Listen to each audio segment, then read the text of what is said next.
All right, we'll get going in a minute.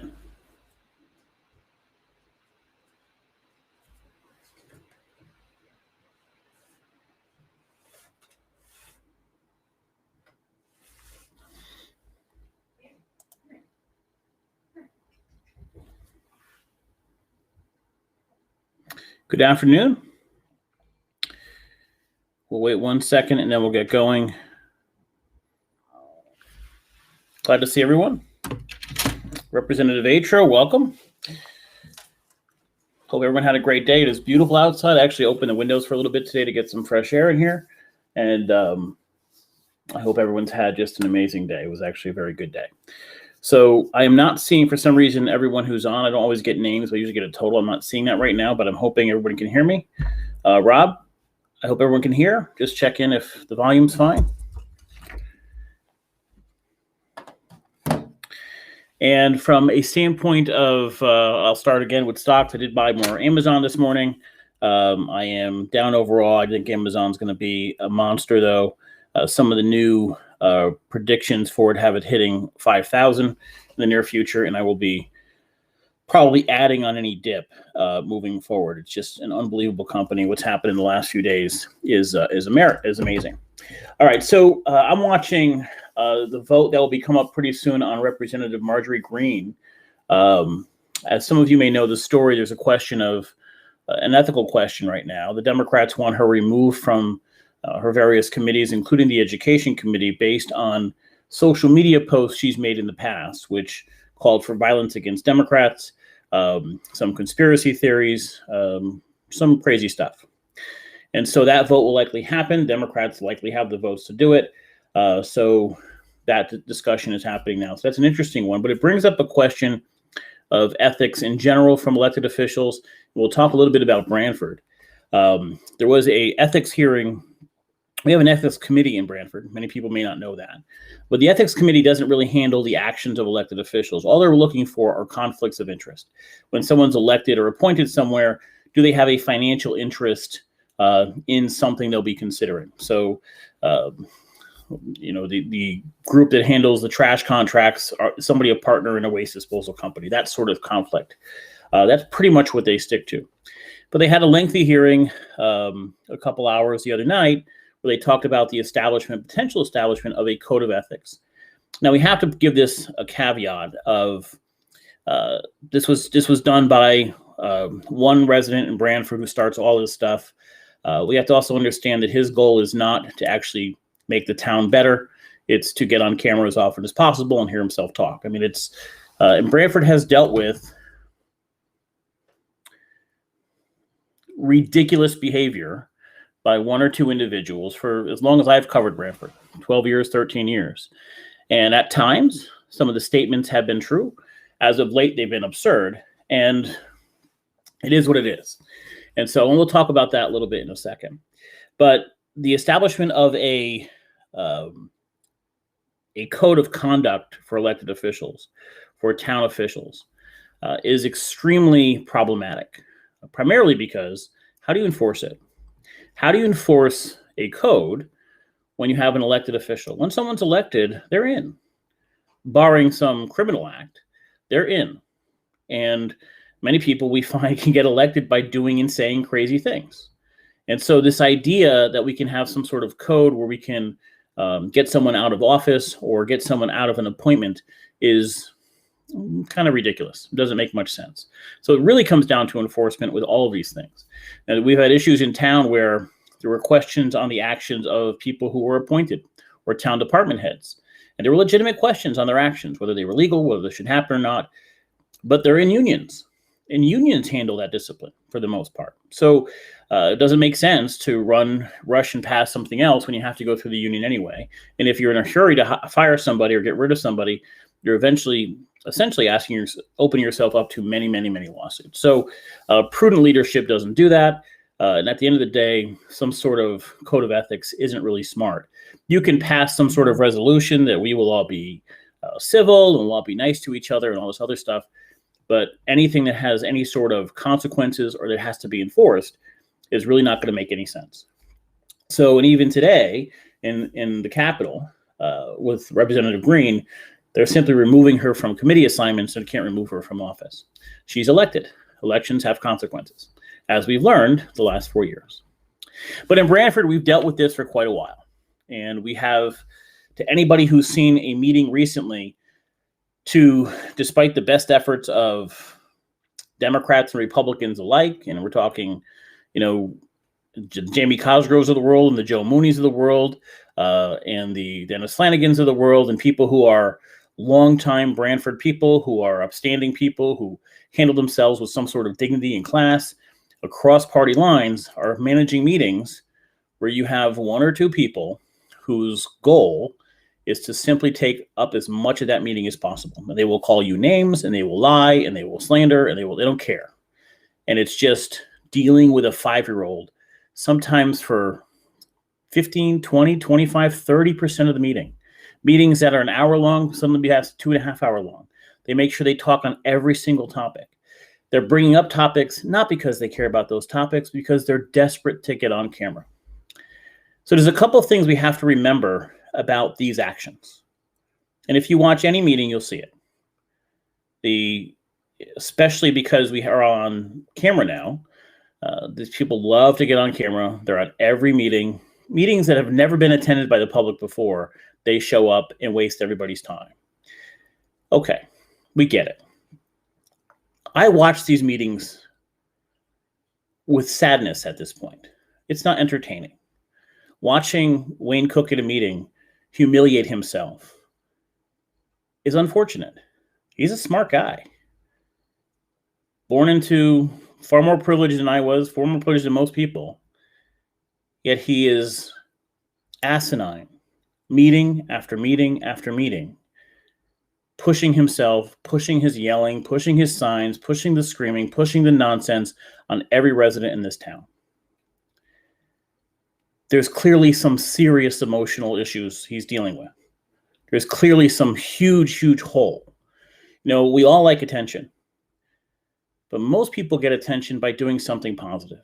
We bring something positive to other people's lives, and they respond to that. I hope you're watching this podcast now because you're either entertained by it or informed by it or like the interaction. I hope it's not a negative impact on you. I want it to be positive.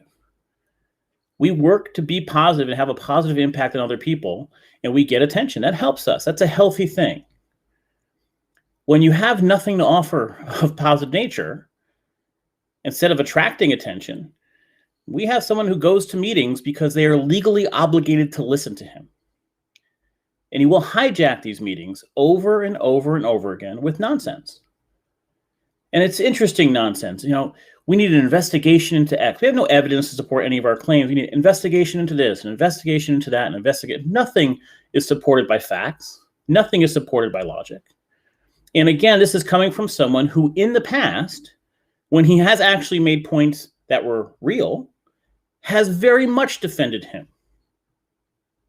The issue with Costco, I wrote. I found out. I investigated.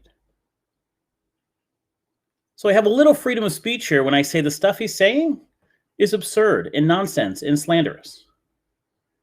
That said, while he's a problem, the problem lies in our elected officials and in those running the meetings in our political parties. We had a situation with Wayne Cook years ago where he did the same thing over and over and over again to Unc DeRoss in town meetings. And some of the things he said were actually accurate at that time. We were involved in a lawsuit with the Tabor property. Many may not understand what that is. It's a property in town. The town took by eminent domain. We were sued for a violation of civil rights. We ended up losing that case. Almost $20 million in settlements and legal fees spent on that case. Disaster for the town. And Cook showed up at every meeting yelling and screaming. It wasn't, hey, let's talk for a minute. Let me give you my opinion. It was yelling and standing up and screaming. And police were called and they were kicked out many times and all this other stuff constantly. And he went after DeRoss, went after DeRoss, went after DeRoss, and after DeRoss until DeRoss snapped. And what happened was there was a separate tax issue on Cook's property. And Unc DeRoss, the first selectman at the time, wrote a letter to that tax committee that was hearing it, and suggested the higher tax rate be applied to Cook's property. He had no right to write that letter. The letter was wrong. Was he under extreme stress and duress? Yeah. Was he pissed at Cook? Yeah. But that decision resulted in a lawsuit. And that lawsuit resulted, rightfully so, in a $700,000 settlement. Why do we bring that up? Because how elected officials respond to the crazy matters. It's crazy. Person's not right. There's something clearly wrong. Nobody spends a full-time job figuring out how to get in town meetings and annoy the hell out of everybody else. Nobody does. That's not normal behavior. That's not intelligent behavior. Most people never go to town meetings at all, and if they go, there's a specific issue they're going for. Now we have people afraid to go to town meetings because they don't want him to speak to their issue. It's clearly nuts.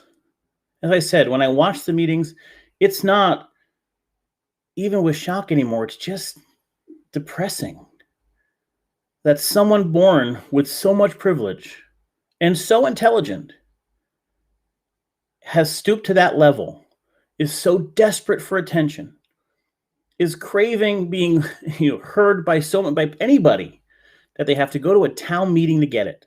It's just sad. There's nothing to like about this. It's not being involved in civics. It's not being involved in the town. There's nothing productive about it. And at times, some elected officials have jumped in with his stupid talking points, the stuff he just makes up.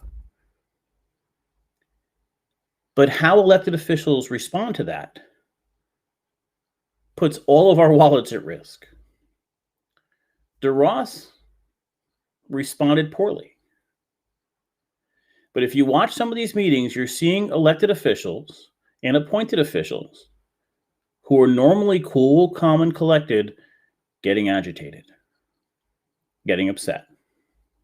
The one thing we advocate for on this podcast, and the way I hopefully speak, I know there's times I go off, there's times I swear more than I should, all this sort of stuff. But in general, we try to look at all sides of an issue. We try to look at things calmly and logically and reasonably. We have a town being hijacked by someone who is severely damaged, clearly has significant emotional issues. For as long as I've covered the town, 12 years. And we cannot have elected officials and appointed officials allow that person to take over meetings, intimidate other people, and then respond with anything less than being cool, calm, and collected. Because our money is at stake. To those of you that were here when that lawsuit happened, and were there at RTM meetings and selectmen meetings and other meetings leading up to that, you've lived this. You've lived this person coming to meeting after meeting after meeting and yelling and screaming and interrupting. You've lived the police having to be called. And even despite that, he would make points, some were valid. And to well-meaning people, I think including myself, if he made points that were valid, we researched them and presented them. I did many times. But the way it was done was ridiculous. And an elected official responded in a way they never should have. This person would love to sue the town again. And there is no shortage of attorneys that want to sue a municipality, because municipalities have insurance and they have money. And if the insurance doesn't cover it, they get taxed for more money. We are a target as a town. Every town is a target. Someone trips and falls, it's a lawsuit. No matter what. Why? Easy insurance. This guy has made hundreds of thousands of dollars pushing, prodding, irritating, yelling, screaming, taking over meetings, and getting elected officials to the point where they turned around and did something they shouldn't have done. So we have a question here. How does it end? Here's how it ends. You have your 5 minutes. That's it. He interrupts again. You call the police. If you're on the computer, he interrupts again. Block him. No questions. No ongoing nonsense bullshit that takes over every single meeting. Whether you're a Democrat or Republican, this is nonsense. The business of the town takes precedence. And more importantly, no other resident should be intimidated and hesitate to go forward to their legislatures or elected officials because one bully is sitting in that room dominating the meeting. There are constant complaints that people want to go, and the item they care about is number 4. But they have to get through 45 minutes of this jerk yelling and screaming like a madman the entire time. That's not fair to any resident. This person doesn't give a damn about you. He doesn't give a big damn about the town. I don't even know if he lives in the town anymore. I have no idea. He cares about the end game for him isn't the issue. He's bringing up the issue to get on camera. Do you understand the difference? When we have an issue in the town and want to bring it forward, we can sign a petition or we can bring forward, just go to the legislature and say, listen, I have this issue with trash collection, or I have this issue with sewers in my neighborhood. I have this issue with whatever. That's not what he's doing. He's inventing issues to get time in front of the RTM, to get time in front of and then he does presentations. I have a flip thing, or I want to show my screen and I do another presentation. No, you didn't get elected. It's amazing because if he puts his name on a ballot, he'll get rejected. That ends this. So he'll never put his name on a ballot. Many, many times he's come close to almost getting resolution, didn't get it. He's yelled and screamed about a letter, a legal report that the town did on the Costco application, which is a legal draft, is never public information. He could have easily gone to the Freedom of Information Commission, filed a complaint, and got a hearing. He said he did. Then when asked him what the decision was, he said he put it in, but then he had to take it out, and his lawyer said not to, and then whatever. I've gone to the Freedom of Information Commission, I filed it, and you get a decision. He was just full of shit. So he's avoiding any actual resolution to the issue, knowing it's not going to be in his favor. Put your name on a ballot. Run as an independent. Put your name on a ballot. Let's see what happens. And when the town rejects him, it ends it. So they talk in very vague nonsense. We need an investigation on this. And sometimes elected officials jump in. We need an investigation on, is there contamination on the dirt at Atlantic Wire? Do you have any evidence of that? No. Do you have any proof? No. Any scientific evidence of that? No. He had the same amount of evidence as Trump had that his election was stolen. But a couple Democrats jumped in. A Democrat from, I forgot her name now, Everson, jumps in on that crap. There's no evidence to support it. You're giving validity to somebody who's basically slandering somebody's property. Maybe because you think it'll help you politically. You're an idiot. It's our elected officials who have to stand up and say, wait a minute, do you have any evidence at all to support your claims? No? Then go. Go get your evidence. You want to bring something to us? Bring some evidence. Don't just yell and scream, oh my God, we need an investigation. This is awful. This is terrible. That's what's happening in our meetings. And watching some of these meetings for a long time, especially once Cosgrove took over, everybody said, we're not giving into that crap. But you're seeing it more and more. Now, the Democrats are getting ready for the next election, so they're kind of jumping in saying, wait a minute, maybe there's something here. Maybe we can use this to go after the Republicans. And some Republicans are jumping in on conspiracy theories at this point. And you're going to be dangerously close to an elected official doing something that's going to get us all sued. Do not let a crazy person take over the meetings. Give him his time, then the camera goes off. If he interrupts, you block him. When live meeting begins again, 5 minutes, done. He interrupts, you call the police. You cannot put 28,000 residents in a position where they don't want to come forward to the legislature because of a bully whose sole purpose is to take over the meetings. He can't get attention from anyone else. He's got apparently nobody that he can go to. We all have friends, we have lives, we have family, we have people we're close to, things going on in our lives. Our emotional needs are met through that. When your emotional needs are met by going to a town meeting and yelling and screaming, there is some serious damage there. That's sad. I hope he gets help. I truly do. He's an intelligent man who was born into incredible privilege, went to a good school. He should be the head of a hedge fund or some nonprofit or doing something amazing for the community.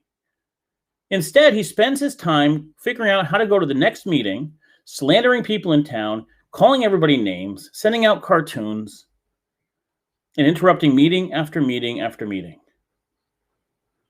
And it's on the Democratic leaders and the Republican leaders and every committee leader in town to set the same parameters. Not this committee has one parameter, this committee has another parameter. Have a discussion, 3 minutes, 5 minutes, whatever, and then shut the camera off. He's been blocked on video and then called in instead. Is that right? Is that a normal action by anybody?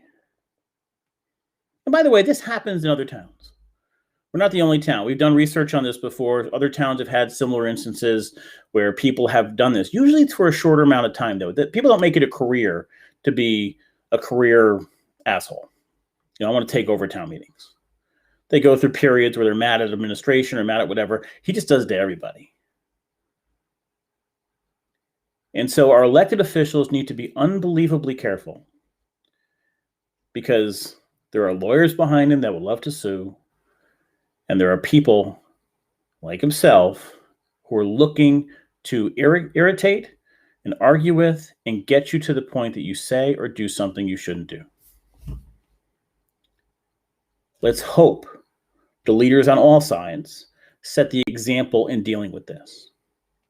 And remember, they're representing 28,000 people.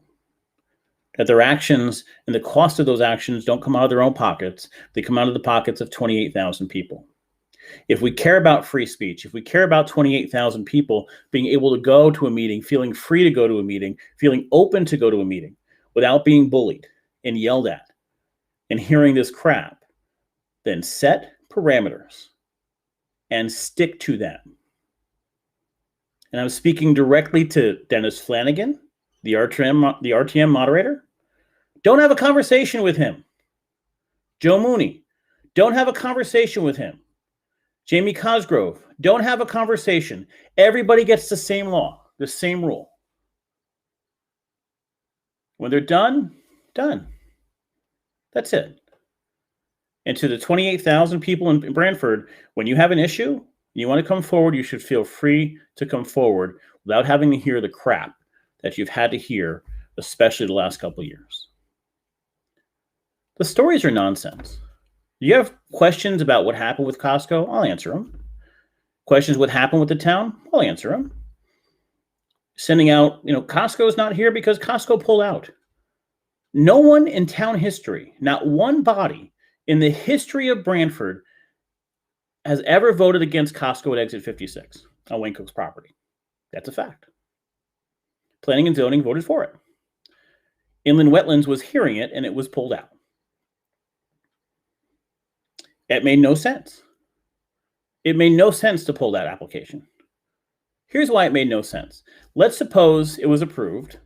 Then there was a group called the BCRD that was going to sue, right? The far left Democrats from Stony Creek were going to sue against it and try to stop it. They would have lost, but that's okay. Let's suppose it was denied. Then Costco appeals. Defending the town would have been the Cosgrove administration.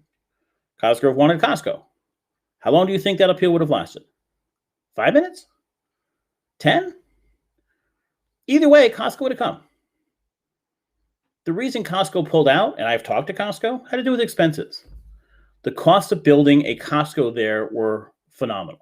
The massive misnomer, I know people talk about Wayne Cook owning that property. Costco needed other property to work. It did not work on Wayne Cook's property alone. They had to acquire other parcels around it. Those other parcels had wetlands that had to be managed. They had to redo Route 1.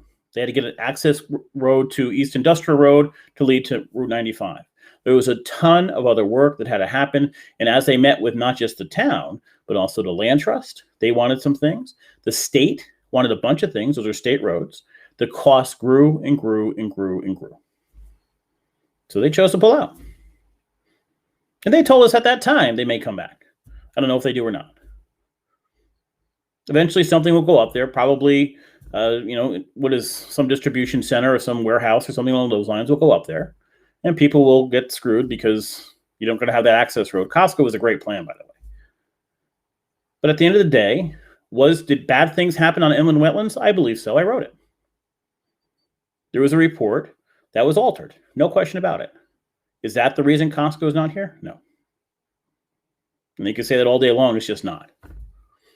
And pulling the application based on that made 0 sense for anybody. Because either way, they would either been approved or denied.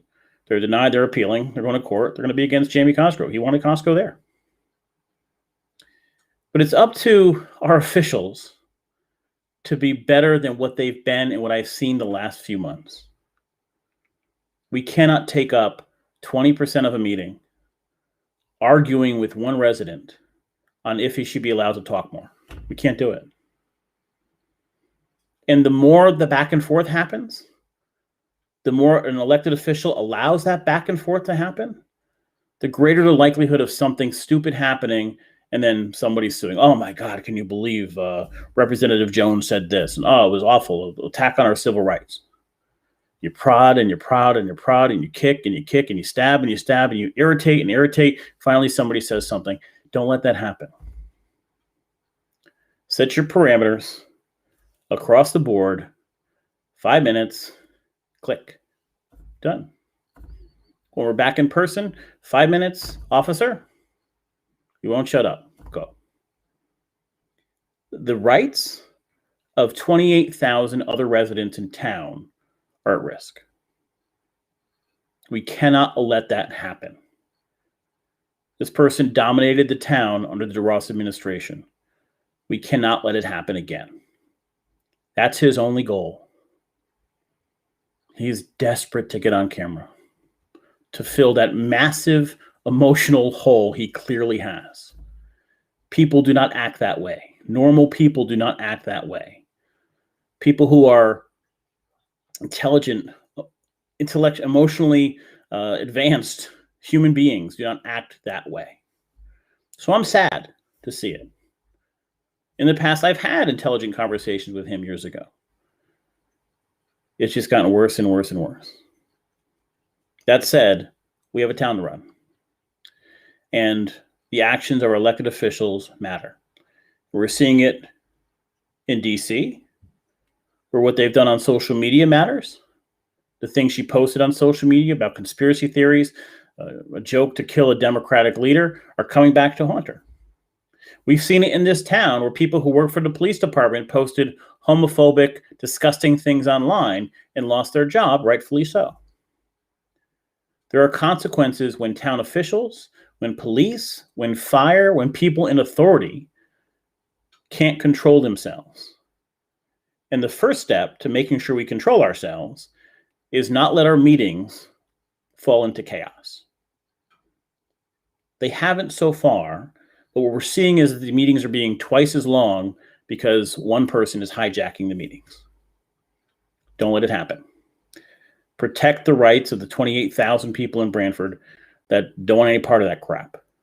And protect our wallets from something stupid resulting in another lawsuit. We're already out $700,000 from that happening once. One person wants that to happen again. Don't let it. That's my message for today, my little rant. It's just, we got a couple emails today of people saying, I'm afraid to go to meetings because of this. I don't want to bring up topics. I don't want him jumping in on my topic. I don't want to. Actually said, can you bring something to the first selectman for me because I don't want to go to the RTM. That's sad. When we reach that point in our town, that's sad. And I hope every single elected official remembers that. There are 28,000 people you represent, not one.